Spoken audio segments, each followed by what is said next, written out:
Hello, in this video I'll show you how to fix Uber Eats promo code not working issue.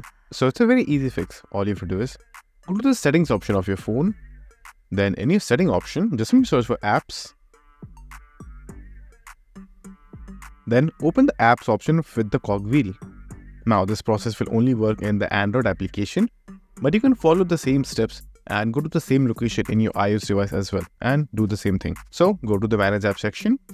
Over here, you will be shown all the applications that are installed in your device. So what you do is just search for Uber and then open Uber Eats.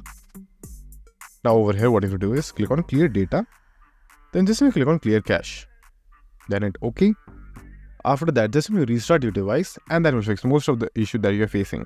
But if you're still facing some type of issue, all you can do is just simply clear all data, then uninstall the application and reinstall the application. After you will do the reinstallation, you should not face any type of issue anymore. So that's it. And if this video was helpful, please consider subscribing and liking the video.